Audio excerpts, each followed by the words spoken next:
Selamat siang Makassar.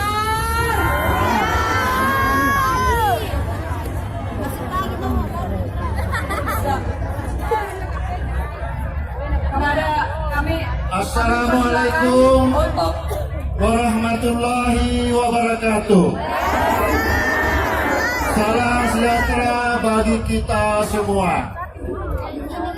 Yang saya hormati Bapak calon Presiden Republik Indonesia, Bapak Insinyur Haji Joko Widodo bersama Ibu. Yang saya hormati Ketua Dewan Pengarah TKN, Bapak Muhammad Yusuf Kalla.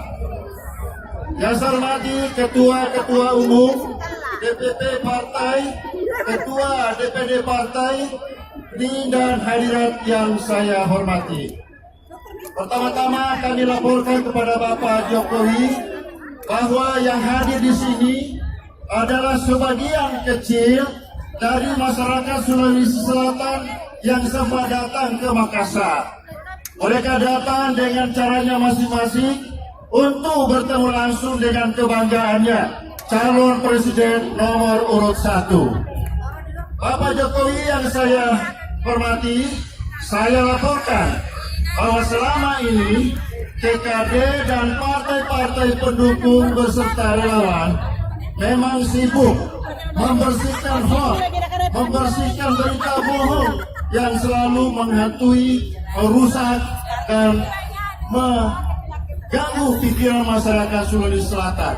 Seperti Pak Jokowi adalah PKI, seperti Pak Jokowi tidak dekat dengan umat Islam. Pak Jokowi memberi tempat yang luas kepada tenaga kerja asing terutama Cina. Dan oleh karena itu Bapak Ibu sekalian, secara bertahap masyarakat Sulawesi Selatan sadar bahwa semua itu adalah bohong.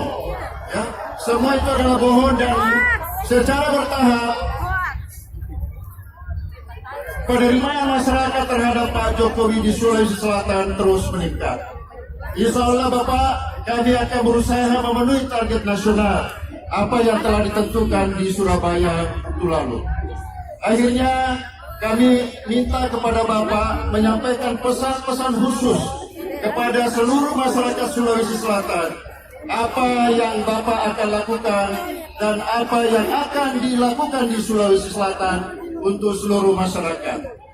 Demikian laporan kami. Mohon pengarahan dari Bapak Joko Widodo.